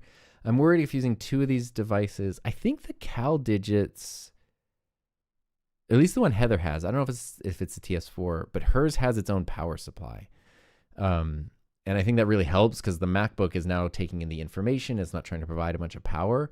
So if you're separately powering both of those hubs, I think it would be okay. But I can't say for sure. Yeah.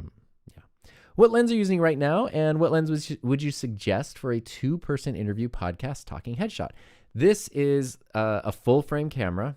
And this is a 35 millimeter Canon f2.0 lens. So this is 35 millimeters on full frame, and I'm actually cropped in a little bit. So it would be, actually I'm cropped in kind of a lot. Let me move myself around here. If I do like the full, oh wait, actually, so I don't mess that up, I think I can just switch. Yeah, is this, even this is cropped, man. I want you to see the full on. Oy, there we go. Okay, this is the full shot. So this is full 35 millimeters, and the camera is a meter away, 3 feet away from me, just past arm's length away from me. And then I just crop in a little bit to frame it for streams. And then I found that I feel like for streams and stuff, when I have my hand here and all this, it's kind of like messy and distracting in this corner. So I like the ability to like just kind of cut that stuff out. I feel like it's a little cleaner. But anyway, 35 millimeters good. My main lens on my main camera is 24 millimeters. So I've used that many times for 2 people side by side on full frame. On a crop sensor camera, probably looking something like 16 millimeters is the way to go. So it depends. Can it take 1080i like my old Sony Handycam? The video? 1080i. I don't know. That's a good question. Hey, pull join quickly before I go to work. Okay, I probably missed this, Bailey, but hope we have a good day at work. I guess even if these switchers could pull up full 4K broadcasting, I'm not sure that the quantity of content consumers will justify that feature. Most of them, myself included, watch streams in 1080.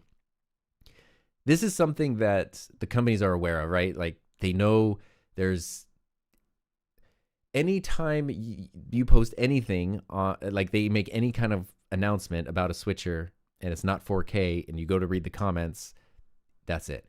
Anytime I make a video about a switcher, I have to say at the beginning of the video, I have to address the 4K thing or say it's only a 1080 thing right away. Otherwise, that's the only thing people will talk about. But that could be a very loud minority. And the companies obviously do their own market research and run all the businessy things to figure out what's profitable, what's not. And I'm sure that they're aware, like if Blackmagic could put out an A10 Mini Pro for $300, that's 4 4K inputs, they know that it would probably like dominate, but that's obviously not practical, right? Like they probably cannot produce that product at that price point. So it has to happen at some point just because it's inevitable. The same way that like, for a while, I don't know if you remember back in the day, it was like there was HD, but sometimes that meant 720, sometimes that meant 1080, and you kind of went back and forth. And eventually, like 720 fell off, and HD meant 1080. And then the transition. Now we're still at the tail end ish of the 1080 to 4K transition in a lot of ways. So it's kind of similar to that. So the companies know, like, I'm sure if they could, and like everything being equal, they would, but there's obviously reasons they're not, and it just has to do, I'm guessing, with cost. Like, to do that in a way that makes things affordable is very expensive right now, and YOLO is the only company that I think decided to say YOLO and just go for it, but they did it in their premium switcher, which is the YOLO Box Extreme, and that's $2,000. It's very much worth the price for everything it can do. There are a few other, I think I've looked, and it's actually been a bit since I've looked, so let's go to B&H. Yeah, I am a human, yes. Let's see, I don't know, 8K switcher. Sorry. We're not there yet. Yeah, see, there's things like this. I actually have the Cinetrek Touch right over there. You have to watch out for this, though, because things will say 4K switcher, and what it means is they will take 4K inputs, but output a 1080 signal.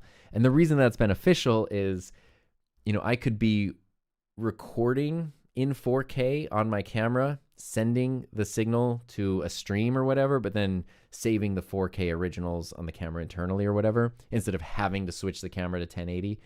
But you have to kind of watch out. Like, this is a 1080 switcher, even though it's listed as 4K. So I remember I found one a while ago. This one, BZB gear. Resolution's up to, but see, this is the thing they'll say though. They're like, up to 4K 60. Does that mean output? Tons of switchers will do input at 4K, but not output. And this one doesn't have specs. So, okay, the fact there's an HD version and a 4K version, I'm guessing this probably is. But look at that price difference. HD is $900, 4K is $2,500. It's 4 inputs, and this is a brand I have never heard of, so I don't know. But it's 4K, $2,500. I don't know why you would get that over the YOLO Box Extreme. When I was looking up, like, yeah, I think the Roland was one. Like, Roland is a brand you would trust. They can output 4K, right? We do output 4K 60. Look at that. That's crazy. But boop, it's $8,000. So if we're wondering why companies aren't, just adding 4K, there is very much a cost issue associated with it. And that hasn't changed that much from before the crazy price increases for everything. So yeah, this isn't, I know, I'm sorry. This is talking about midday hours and Pacific Coast time. My other desk turned invisible. Oh, the one over, I just moved it. I've watched your YOLOcam S3 review, very helpful, but for the life of me in the Compose software, I see no setting to switch between 4K and 1080. And the YOLO, where is that? I don't have my S3 connected at the moment, but let me see if I can. I guess I would have to do that. I get the YOLO Live Compose and the OBSBot Center apps mixed up. So when I'm thinking of where they're connected, I mean, I have the S3 right here. Why not be experimental here? Let's switch to the browser, but let's change it to YOLO Live Compose. There we go. Okay, so I'm gonna unplug my little OBSBot camera here. I've been leaving the Tiny 3 up here because it's PTZ, and so for stuff like this, it's really nice to be able to have that. But let's pop in the S3. Did I have the? Well, I'll just precariously balance that right there. And then if I go to select a camera, it might take a second to boot up. Yes. Skadoop. Oh, okay. Oh, God. Oh, shoot. I enabled a firmware upgrade update. And now I'm upside down also. Hi. Did I put this upside down? I did. There. That's right side up. Oh my goodness. I'm installing a new version of Compose. We'll go back here while I do that. I didn't mean to do that, but YOLO updates things a lot. So there we go. So anyway, we'll see. The S7, it's right there in the settings. I thought it was the same for the S3, but I want to double check before I give you wrong information. And it's just fun to explore this stuff too. Like, I also like to check it out. Let's see here.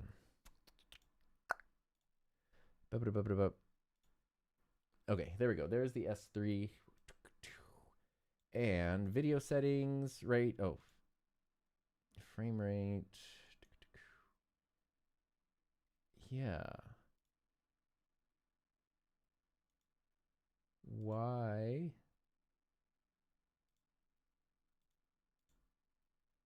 Interesting. With the S7, it's right here. I thought it was right here for this one too, but yeah, you just select the resolution. Interesting. I don't know.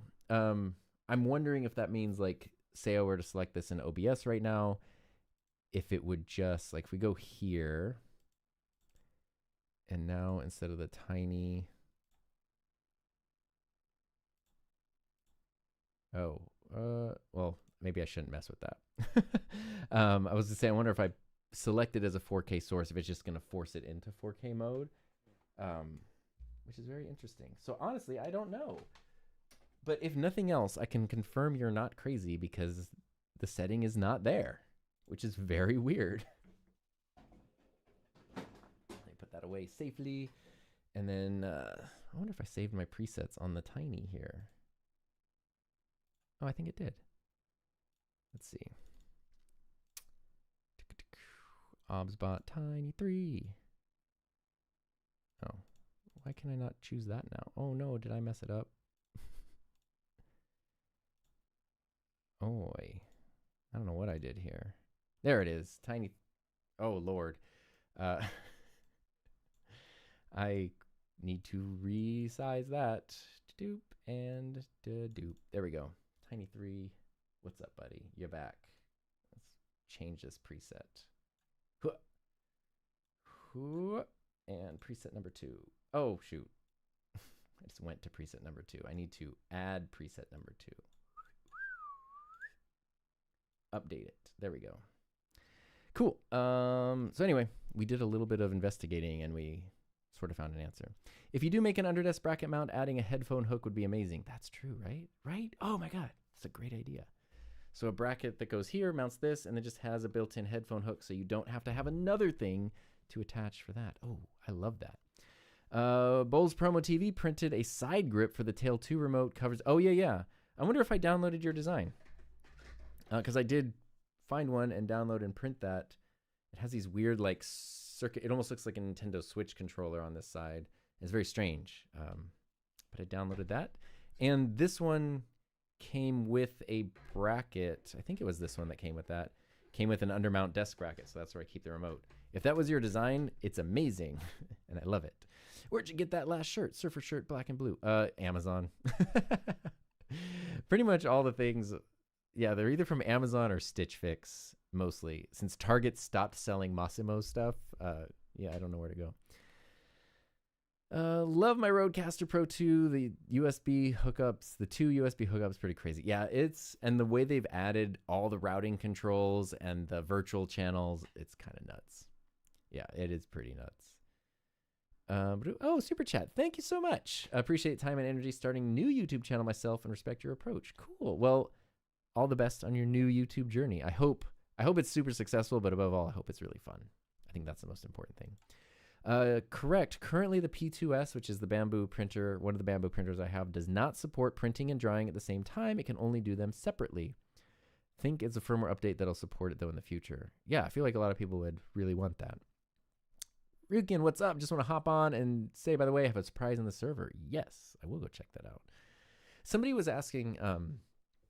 Or actually, yeah, one of the people from the Discord last time I streamed, they're like, hey, go do like live reaction of the pets channel, because there's a pets channel where people just post adorable photos. And I was like, oh, that'd be fun. And I was like, wait a minute. There's a difference between people posting things in a Discord server versus me putting them publicly on stream. and I didn't want to inadvertently post stuff on stream that people shared, not knowing that's where it was going to go. So I was thinking, I don't know how it would work, but I was thinking of starting a Discord channel that would be like stream stuff to share on stream. I don't know, whatever. And then it could be things that I go through on stream and share on stream, and people put it in there knowing that that's the purpose of it. I don't know if that'd be a good idea, but yeah. Sound is low, still a bit low. I can still turn it up even more. Bumped it up there a little bit more. This is what happens when I switch gear between things all the time. It's a fan art. That's awesome. I'm excited to go check it out. The Discord link. Discord. Okay. Let's fix that. How about boop. Boop. Had to do this a while ago. It's so like, I'm just gonna have to like put this in my calendar of like every week update the Discord link, which is silly. I should not have to do that. Edit invite link. Expire? Never. Unlimited number of uses. Yes. Use copy button. Okay. Then the way I have it set up, which I think is pretty smart, is, let me jump into my Squarespace over here.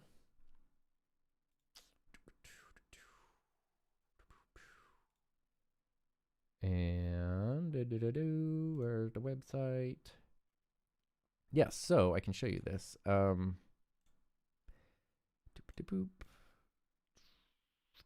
it be this one? Yeah. Oh, and it's too it's too big. I keep changing all the sources, so they keep changing their size.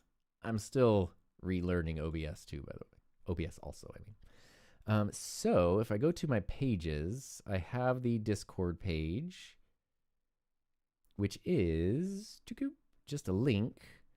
And that means I can just paste my Discord link there. Wait, that's the same link.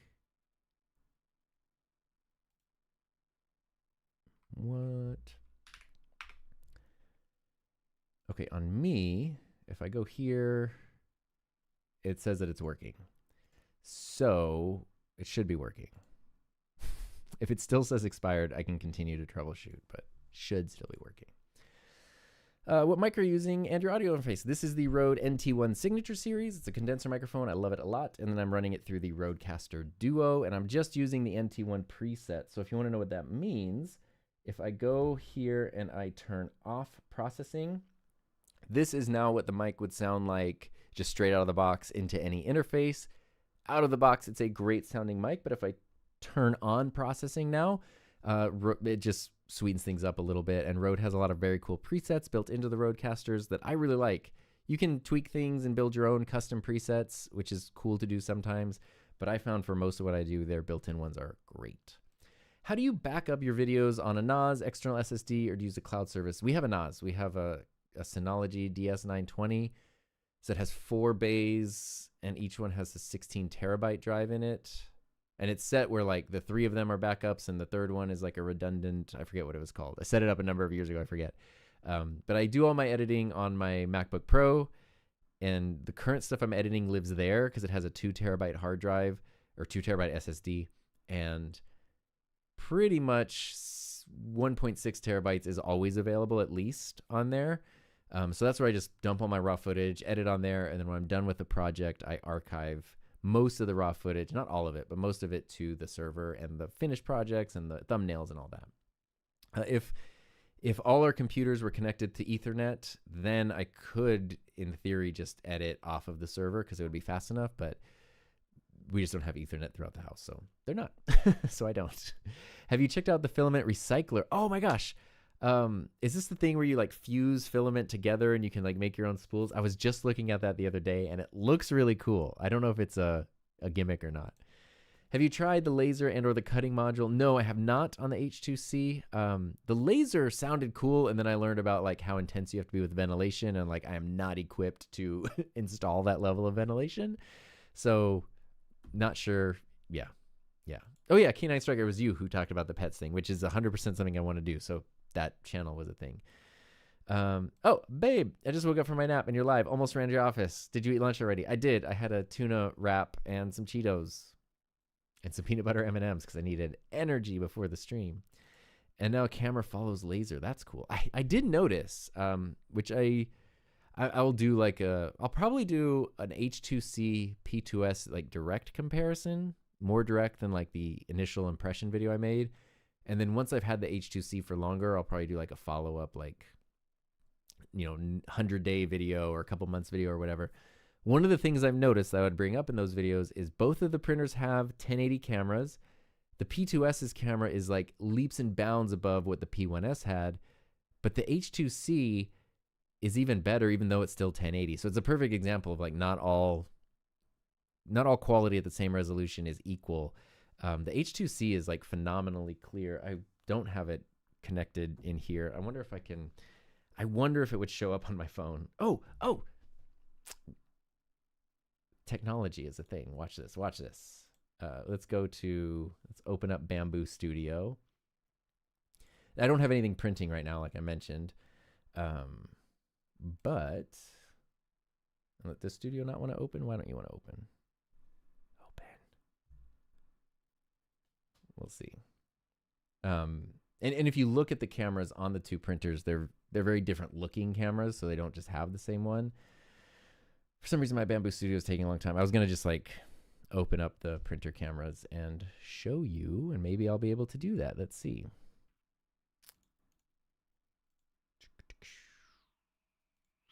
There we go. Let's go to device. And okay, here is, let's start with the P2S. And I turn on the camera. It'll take a second. Okay, here's the P2S's camera. I know the stream looks a little weird, but okay, so we're looking at like, look at the quality of the build plate, look at the clarity, look at all that kind of stuff here. And then let's switch over to the H2C and turn on its camera to see. And boop, boop. There we go, there's the H2C. I don't know if you can tell, but it's like way sharper. I don't know if this is something I have a feeling the P2S's camera could probably be improved with like some firmware that just updates sharpness and stuff. But yeah, also look at this. Look at my filament. I got my AMSs down to 13% and 14%, and the P2S I got down to, where is it at? I got it down to 18%. This one was really hard. They were in the 40s before.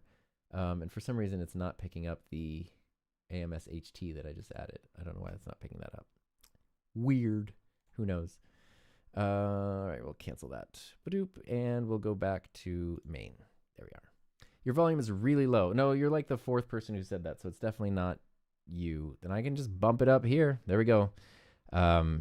My OBS is showing almost in the red. It's kind of in the red at this point. So this is about as loud as I think I can go in OBS, but let me know. Let me know what it sounds like. Use the SM7B into the Rodecaster Pro 2. So use the output, the main stereo, or the chat. What's the difference? The default difference between those outputs out of the box is routing. The chat is mix minus, and the main is just all things, which basically means if you have the Rodecaster selected as a source in something and you have main, it's going to get everything. If you have mix minus, that means by default, it won't show USB. So the reason you would want that is if you're chatting with someone, you're doing a video call, you're on Discord, whatever, you want to use mix minus so they don't hear themselves. That's the reason. But the reason I say by default is because you can go in and custom route everything on the Rodecaster and choose what you do and don't want included. And so it doesn't matter. The main could be mix minus, the chat could be the full thing. Yeah. Use 1 gigabit Ethernet or faster. We just upgraded ours. We just got fiber last year. It's at least 1. It might not be 2, although over Wi-Fi it's never that fast, but it's way faster than our old Spectrum was. Would you consider using anamorphic lenses for studio? Oh, I do use anamorphic lenses.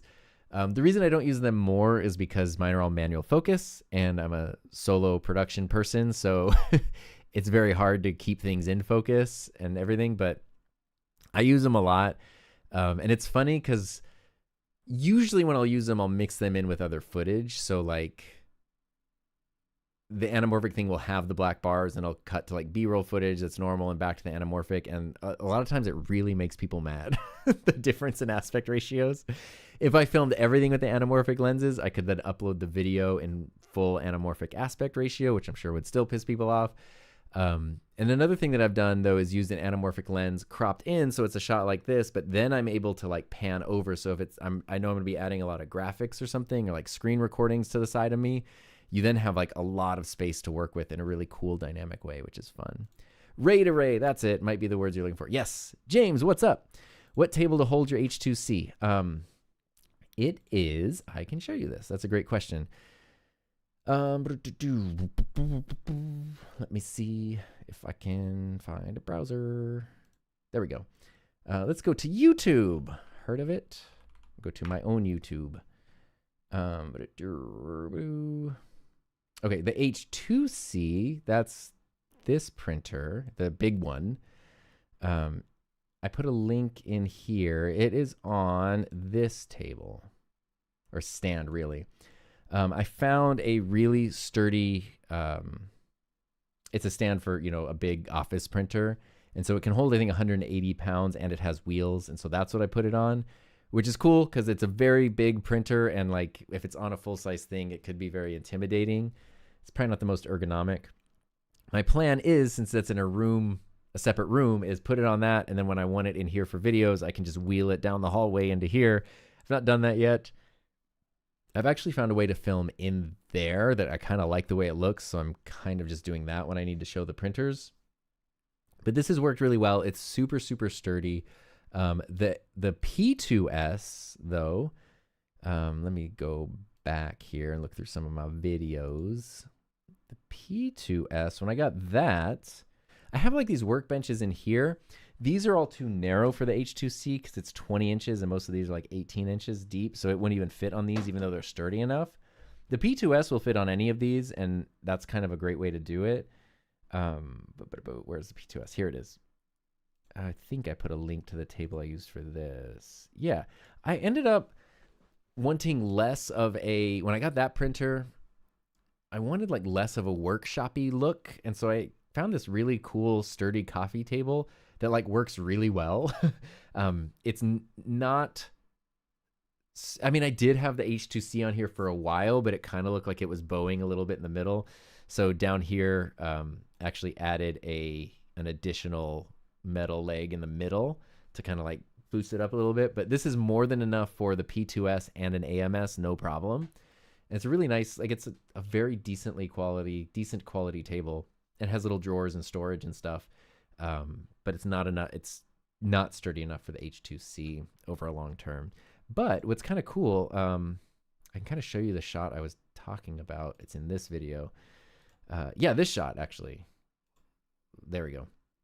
So I actually really like this setup. I was able to just film in the room with the printers, and that way I didn't have to move everything, and I could leave them all set up and plugged in. So here you can see the H2C is on that printer stand, which does have storage on the bottom, so you can put filament and stuff. But this coffee table, the drawers here happen to be the perfect height for filament. So you can stack 3 rolls. If you just lay them on top of each other, you can stack 3 rolls, or if you want to have them vertically, you can stack them that way. And I made this little thing. It's called the spool stopper. It's just a plastic bar that I just put 2 of these down here with sticky bits, and then it holds the filament and stops them from rolling around. And so, yeah, that's what I've been using. That's my little printer setup that's evolving, and I really like it. Okay, volume's better now. Cool. I just changed in OBS, so there we go. Finally, got up early enough down under to catch a live stream. Yay! I'm glad you're here. It's been a while. Skipped my Tail 2 remote question, the gyroscope. I didn't see it, so maybe reshare it. It does have a gyroscope feature, the Tail 2 remote, which is cool. You can basically control like the Tail 2 by just moving the camera around, and that is awesome. But I mostly use the joystick on mine. James is giving the P2S to his son, or the H2D. Nice. The P2S is like such a more manageable printer in terms of size. But the bigger printers, it's really fun to have that extra build space. So I hope you both like your new printers. That's cool. Topic suggestion for future video. Since you're in the PC OBS world more often, maybe experiment with doing a remote interview using OBS. Oh yeah, I haven't used that yet.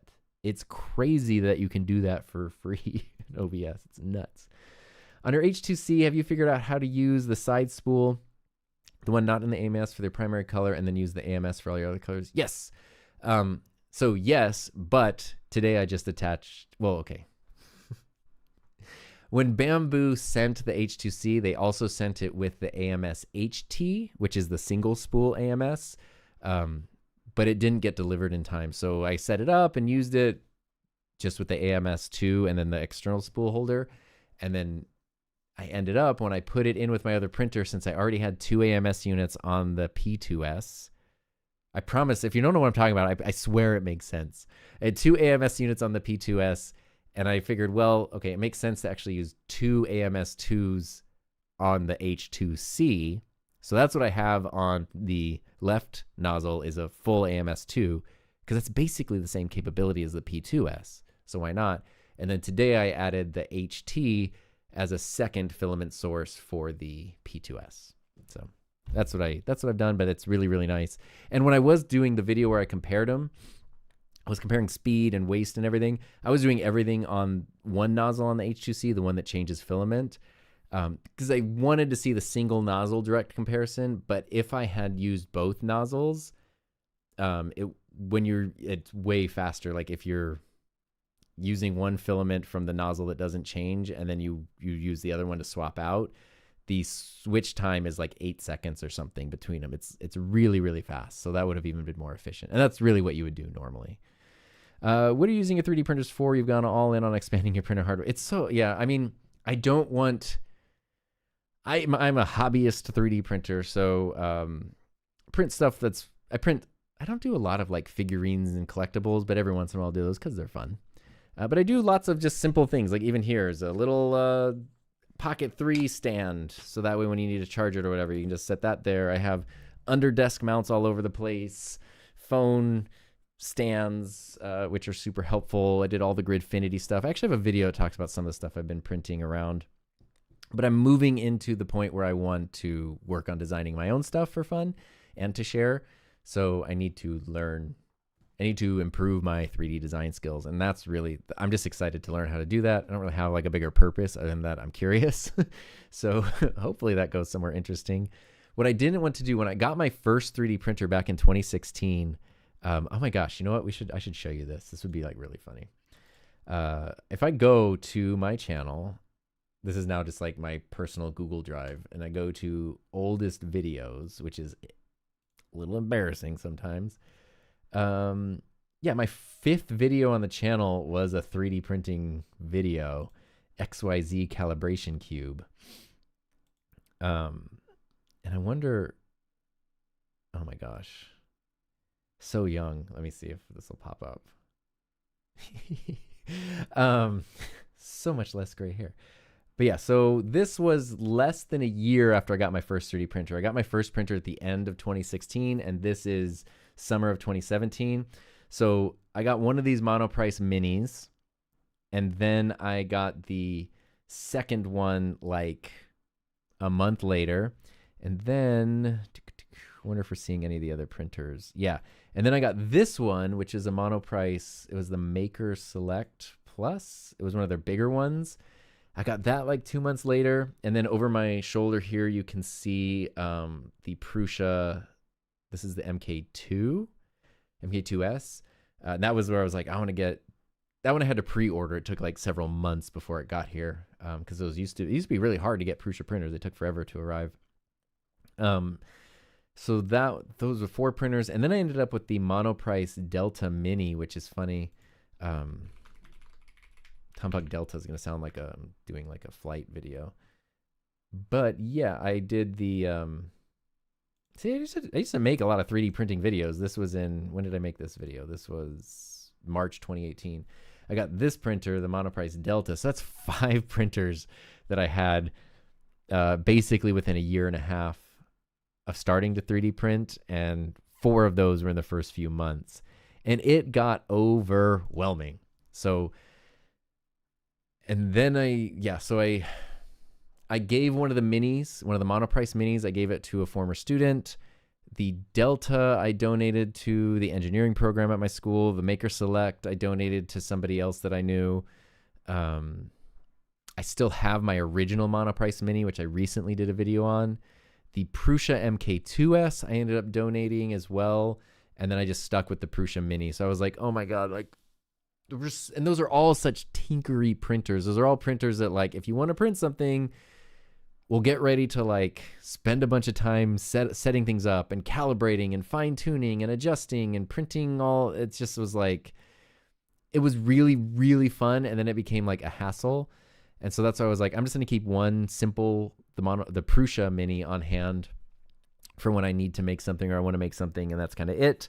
And then I talked about this before, but last November, the power supply started kind of crapping out on that. And I had known, just because of other people I knew who had 3D printers, they had bamboo printers. And when I saw people's bamboo prints, I was just like, wow, this is amazing.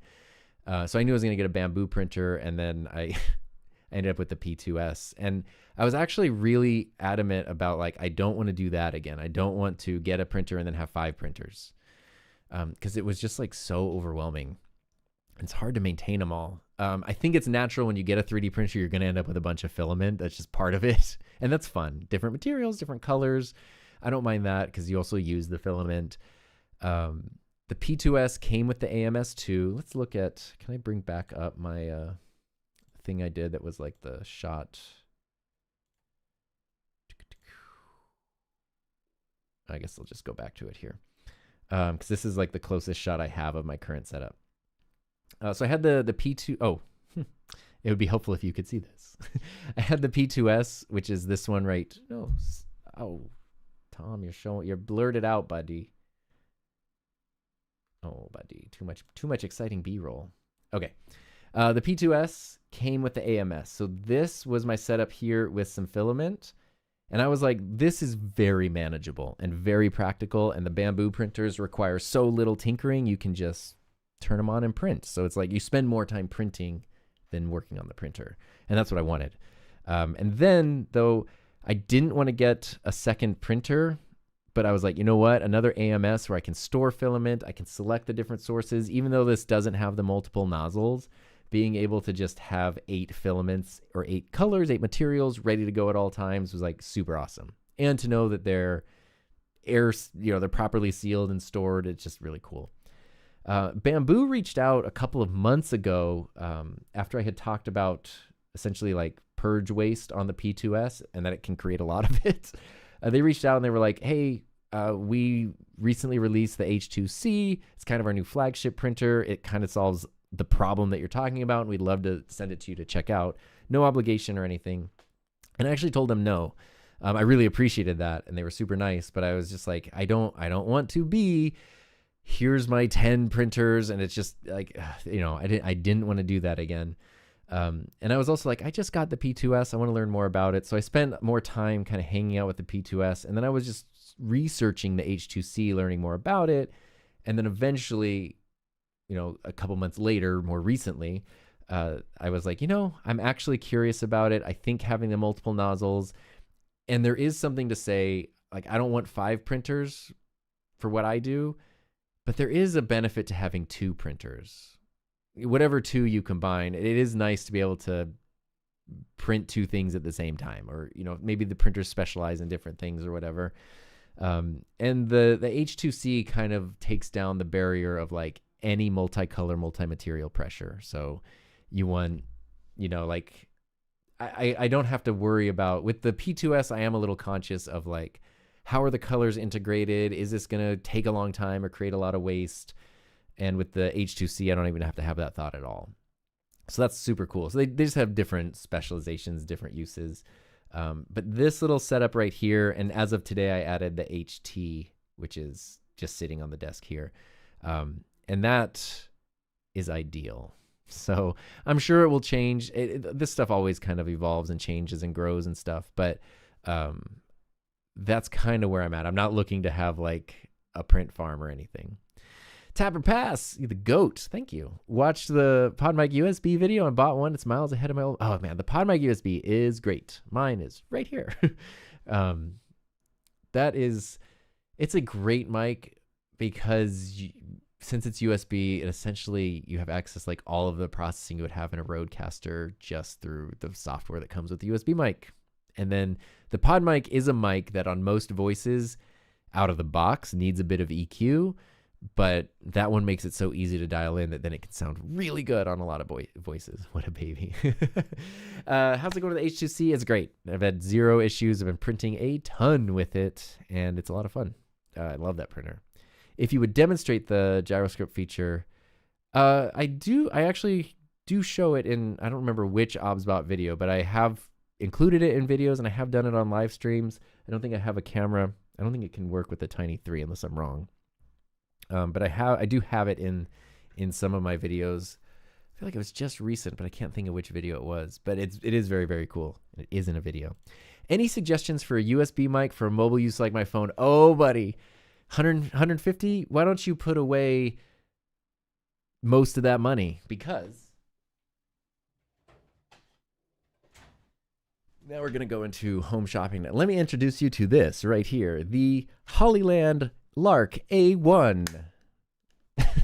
This thing's amazing. Like, I have had more of my non-creator friends buy this, and it's the one I use with my phone most of the time.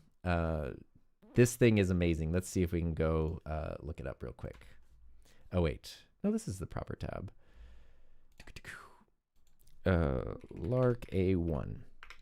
So there's a few different configurations of this that you can get, the Hollyland Lark A1. Right here, you can get 2 mics and a receiver, a USB-C receiver for $30 currently. Prices change a lot, just be aware of that. You can get the version, no, this isn't the version I have. I have the Extreme Baller version, which is this one. So this comes with 2 transmitters and 2 receivers, a Lightning receiver and a USB, and the charging case for $70. And then you can get other variations. You can get the one that only comes with USB-C for $40. You can get, I think you can just buy little, you can just buy the receiver or the transmitters by themselves. Yeah, but you can get this with no charging case. So you have to charge things separately for $30. I would get, if you need Lightning, I would get this one, the one that I have here, because it's nice to have. It's just really nice to have access to it. I'm showing you a picture, like I'm literally not just holding it. When I got it, I had a Lightning iPhone. I don't have that anymore, so now I can use it with my new phone without having to change anything. And then USB you can also use with computers and stuff, which is very, very cool. But my wife still has her Lightning iPhone, so now we can use this with that, and she uses it quite often. So if you have any kind of need for Lightning, or you just want to be prepared in case you take this somewhere and you're recording with someone who has a Lightning phone, get the one that has both. Otherwise, save some money and just get the USB. But this, look how freaking tiny these, I could swallow this like a pill if I wanted to. And they just have a magnet on the back. The sound quality, I have a dedicated video on these if you want to like hear them in action. The sound quality is great. You know, the case is a little bit plasticky, but the build quality is fine. And this is kind of what we were talking about earlier with like the Fine mic and the Rodecaster and everything. For the price, I'm never going to complain about the build quality. And the things themselves, like, they feel great. I don't know, they work great. I use this all the time. This is my top recommendation, the Hollyland Lark A1, top recommendation for mobile mics. So if you're not going to be needing to connect it to a camera at all, that's the way to go. Less 3D printed content, more microphones, streaming content. It's both. What are you using for chat overlays in OBS? I'm using Aaron Parecki's live chat overlay. I think that's what it's called. It's a Chrome extension. It's totally free and it's super simple. And you don't have to log in with your YouTube account, so you don't have to share your YouTube password or give it access to your channel or anything, which is very cool. I like that quite a bit. So I think that kind of brings us to the end here. Appreciate everyone being here for a very impromptu stream. This was one that I didn't even know I was going to do when I woke up this morning, but it was fun. And also appreciate all the input for the audio. So last time I was using, what mic was I using last time? Was it just, I think I was using the SM7B. I was using a dynamic mic last time, and OBS's audio was turned lower. I switched to a condenser. I need to turn up OBS. I don't know. That's interesting. Unless my audio was too quiet last time and everyone was just super polite about it. That might have been the case. But yeah, anyway, appreciate you all being here so much. yeah, if you want to, I do not have a live streaming schedule. I kind of wish I did, but I don't. If you want to make sure you don't miss any streams, hit the bell. I know that sounds like such a cliche YouTuber thing, but then you will get notified when I go live. I am planning, don't worry, an after hours stream. One day I will do an evening time stream, so that way people in different time zones, it's a little bit easier for them as well. But it's literally just like when schedule and mood aligns, then we do a stream. But it's been really, really fun. So thank you for being here. Super appreciate it. And yeah, so hope you have a safe, happy, healthy, fun rest of your day. And I'll see you next time.